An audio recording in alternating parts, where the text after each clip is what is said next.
voices that opened up the female industry, the female singers, and just open up the Kenyan music industry in the biggest way for the ladies. Wahoo on this one. I think she's a totally turned gospel singer with her new jam, with her new song. I don't know if she went straight into gospel ama ilikuwa tu kionjo ama ile tu kuambia Mungu asante. Ni kama Sauti Sol walipotoa ile Bwana ni mwokozi wangu, tena si kiongozi wangu, ananipenda japo kuliko jana. Baada hiyo wakatupiga na melanin kabisa. Zetani akawa shike nishike. The other voice is of Karis. This is A Story a Day. Of course, Karis, tumefika pale, cyber imefungwa. Yes. Kila kitu umekuja pale Kayole, umeconnect zile cyber. Yeah. Biashara imekuwa mbaya ya cyber, umerudi National Theatre, yes. Umekuwa marketer, sasa una market plays kwa mashule, ukiuza ma DVD pia. Yes. From that point, how did you get yourself on stage?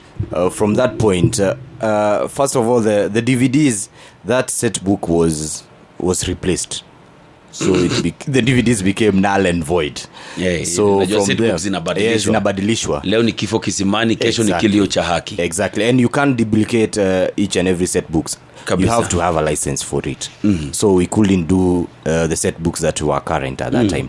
So I went back and I needed a stable job at this particular time. So I applied for sales and marketing. I told myself now I have experience and I can do sales. So I got a job. At that time, it's when the U line were being launched in Kenya. So I got a job at River Road, and we were given U lines to sell. But now it didn't have a salary. Wow. I went back to the same trap of commissions. You are to sell the lines and then you come back. So I used to go to Kariako in that area selling lines, the U at that time, and people were very amazed about the U lines. But now, from the line was being sold at 50 bob. And at the time, you're getting a commission of 10 for each and every line that you are selling. So it wasn't sustainable. So I went back home and I really prayed about it, and I went back to acting. I told myself I'll struggle even if I'll be going to town on foot. Whatever it takes. Yes, I'll be going. The good thing, they changed the location for the rehearsals to Botella. That is on Jogo Road. Yeah. So I found it very interesting because I could walk from Kayole to Donholm and catch a hike from there. Or I walk from Botella to Donholm, then I get a vehicle from there to Kayole for like 20 bob or 10 bob. But most of the time, it was easy for me knowing that Botella ni hapa tu. So natoka Kayole na gonga Komarok na pita hivyo na ingia Umoja na tremuka naona ndio hii Donholm, najiambia Botella ni hapo mbele. So nafika Botella. So we did the rehearsals, I went back to acting, and we did a lot of traveling. Yes. around the country. It really sharpened my stage presence and also how you perform in front of the audience. And I was being given these cheeky roles. Like I was Gege, I was Joshua. These are very cheeky characters on the set stage. Yeah. So after 2 years now, it clocked 2 years after I had cleared high school, and I joined campus. Luckily, I joined campus, and I had made friends who are still doing set books and who are in campus. So when I went there, I found that they had an established group, an acting group there. It was Triple E. So immediately after joining campus, the first semester, I started doing comedy. And now this comedy was very interesting because it wasn't stage like set books.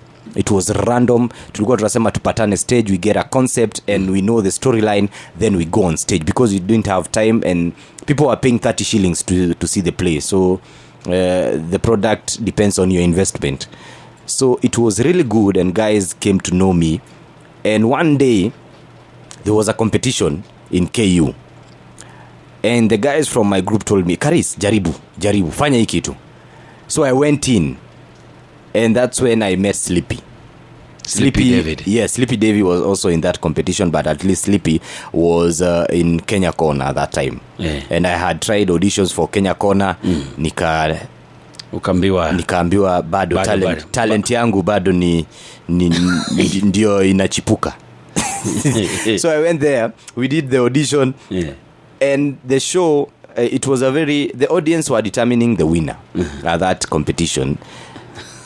So kama ulikuja na watu wako ni sawa. Sasa ubaya comedy ni ati unakuja na watu wako, lakini kama jokes imekataa, hata watu wako wananyamaza. wanakuruka. But the good thing, I became number 2. And Sleepy won the competition, so I got the runners up. But it was an achievement for me because it was my first time performing stand-up alone on stage. Immediately, the organizers they had a show, the LOL show, so they invited me to record LOL show. It was aired on one of the stations. So I did 4 recordings for LOL show. And it was really good. I was becoming a regular there. Then the show was pulled off air. Wow. So I'm back to square one. Luckily, Fred Omondi had seen me at the LOL show, and he had started his show Crazy Comedy. So before the show was pulled off air, the last recording, Fred Omondi had come to me and told me, I have something. He wanted to poach me. But I refused at that particular time. So during the weekend when I heard that the show had been pulled off, I pretended that you really wanted. Yeah, I'm accepting his poaching because I knew if I told him the show is over, now my bargain will be lost. So I went to him and we did some few recordings for Crazy Comedy. I did like 4. Then I became a regular there. Then the show had its own way. It took its own path of disappointments plus no seriousness. You know, at times comedy is hard to record and to give out a quality product and also to sustain. So if each and every party is not willing to participate, you end up getting good quality but a lot of stress at the end of it. I know. So the show didn't do well. It did well, but in terms of sustainability, it didn't do well. It didn't pick up. So I went back. The good thing, the show was cancelled. It's not the good thing, but also it was a bad and good thing. It was a good thing. Yes. A bad thing in disguise. Yeah, in disguise. So we went back, and Fred Omondi had shows on the clubs there, Tribeca. So you went back to performing in clubs? Yes, these are comedy clubs. So I did Tribeca, iClub, another Taj Mall, another one at Mombasa Road. I did Image, that is in Thika. These are clubs. You're performing for drunkards. So there's no way they understand what you are doing. In fact, we didn't call it performing. We were hijacking the drunkards.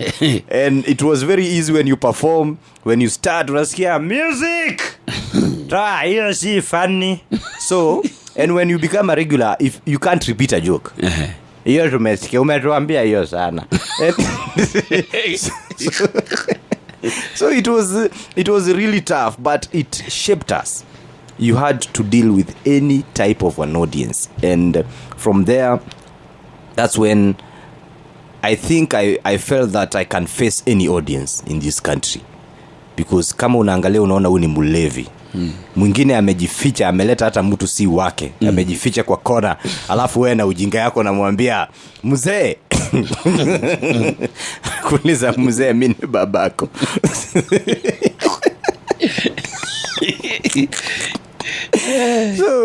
So I went back when Churchill show came back for season, I think it was season 3. Yeah. I was at the first audition. They didn't pick me. Because the show, when it was starting, I think it had people in mind. And also its expectation, because it was the first episode. So I wasn't picked for the first episode. I wasn't picked for the second episode, the third. And there was this guy, Noriega. Noriega used to see what I do in clubs, so he knew what I can do. He was telling guys, you see this guy, huyu jamani munoma. Anaambia tumeona watu bwana. Tumeona watu. So when was the big break? The big break was after 6 months of auditioning. 6 months. 6 months. You go every single Tuesday. Every single Tuesday. So this day, Victor Beru, the show's director, came and told me you are performing, but he didn't tell me which slot, where, when, time. So I was just at Carnival waiting. And when the show was starting, he told me, "Nataka ukae kwa audience. There is a segment called Do You Think You Are Funny? Big Ted will call out guys. I want you to go on stage and perform." I asked him, "Is it being recorded?" He told me, "Bado." Hiyo nataka kukuona. So I went there. That was my first performance on Churchill Show. I killed it. I was sure. I killed it. Oye, bara niliwachekesha watu because I knew this is do or die. So he told me, that's nice. So the next week, I thought that now automatically I'll get a show. I went to Carnival, auditioned. Then the list came. You know, there's a list for the guys who are performing. Perform that day. Yeah. I wasn't there. I was like, kuna kitu mbaya. Kwani. I went for the second time. I wasn't there. I decided I'm not doing this comedy again. I went back to clubs. Now, Terence was a creative at the show also. And we used to do the comedies at the clubs with him. So he used to tell me, "Come for auditions. Try your luck." I told him, now comedy is not, that is not the channel that I want to take. But one day I went there and I was given a show. I remember that show very well. I performed on Churchill Row, the first act. It was like a warming act. And automatically from that day, I did like 17 consecutive shows. So from performing on that day, the next week I came back. I was given now a warmer slot after maybe 3 comedians. Then after that, immediately after that, I was given a warmer slot just near the end of the Churchill Row recording. And then on my 4th show, I went to Churchill Show. That is the main show. It was a nerve-wracking moment. I went in, the audience loved me. And now from that time, I was doing shows after shows after shows after shows after shows. And I didn't even have the hambarigani in me. How did a baringani come? I did a joke. It was, I remember this joke. It's my best joke of all time. It was Piga. Actually, piga him starring. So, I was talking about the Kenyan radio. You know, like today you had a very good topic. Yes. And you were telling guys, do you think that Matiang'i should switch on the TVs, and because guys want to see? So a caller called in. Hello, Hot 96, Jalango mwenyewe here. What do you say about the topic of today? Do you think Matiang'i should switch on the TVs? Mimi, I think kwanza, I think we have lost the caller. We have another caller. Hello. Yes, tunaongea na nani mwenzangu? Unaongea na mimi bwana, mbali gani? Mzuri sana. Unasemaje kuhusu mjadala? Mjadala mnaongea nini leo? Tunauliza, do you think Matiang'i anafaa kufungulia TV na tuweze kuona? Ni Matiang'i mmoja. Ni Matiang'i mmoja. Alizima TV kwa nini? Hiyo hatujui bado, lakini ndio tunakuuliza wewe, unaona maoni yako ni gani? Sasa mnaniuliza vitu hamjui. Tunataka kujua kwa nini maoni yako ni gani. Hapana, muulize mtu kama maoni. The presenter disconnected the call. Anakata. So immediately another call comes in. Hello, habari yako Jalango? Mzuri sana. Unasema nini kuhusu hii mambo ya Matiang'i? Kabla nichangie, yes, ningependa uongee na bwana yangu. Mpatie simu. Ulikuwa nadhani unanitoroka.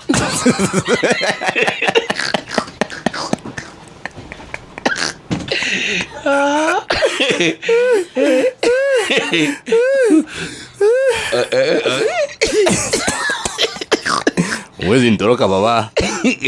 Utanjua mimi nani? Utanjua unjui. So it's been a story of perseverance and pushing and pushing. And it never ends. That's the sad part about comedy. And I think you can testify to that. It never ends. It never ends. You get to this level, you say, I want to do this. You do it, then you feel, I need to do something. Because each and every day, there's a new comedian who is being born. Your biggest show? My biggest show.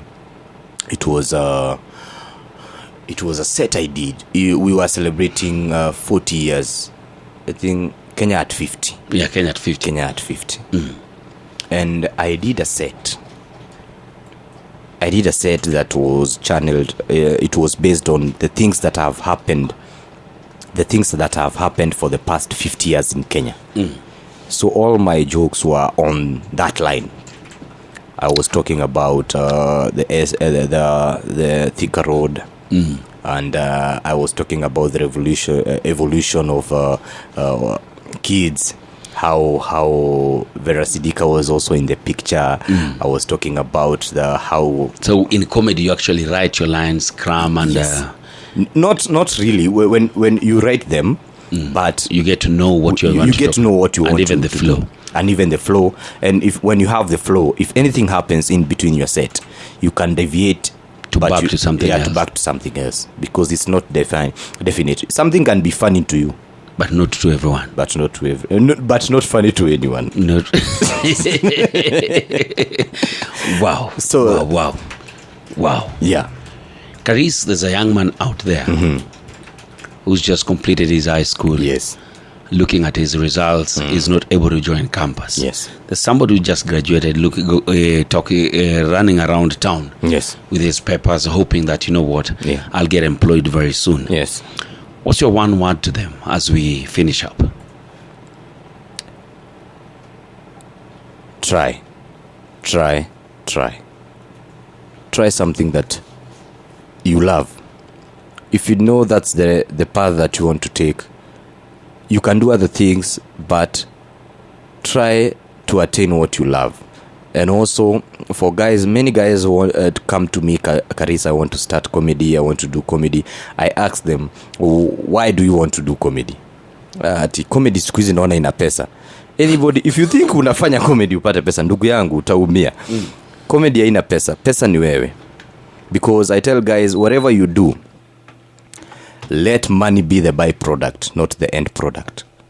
Because if it becomes the end product, you will be frustrated. You will do gigs, you want to be paid, you deal with clients who don't know you will be frustrated. You won't do it again.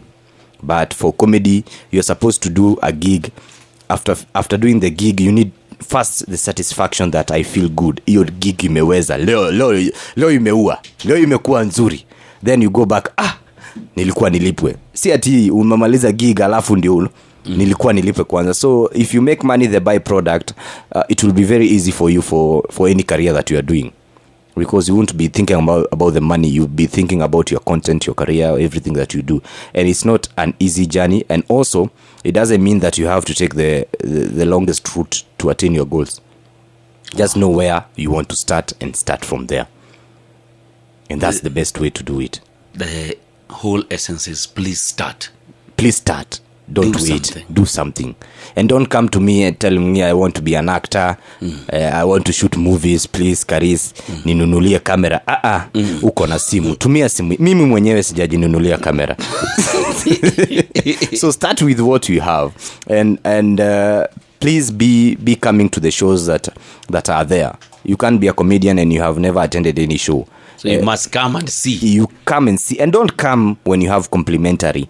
Just come and pay. Because someday you'll put up a show and you'll want guys to pay. So if you train yourself that I can pay, then you'll attract people who can pay also. But if you keep on going for free shows, when you set up a show, people will come for free. And on that case, we have a show on 10th of February. pale vi Nakuru. Yes, at the Kunste Hotel. Oh, people in Nakuru are heavily listening this morning. Wanapenda pale vi Kunste Hotel. Who will be in the show? I'll be in the show. Butita will be on the show. YY comedian will be on the show. Mamito will be on the show. Njoro will be on the show.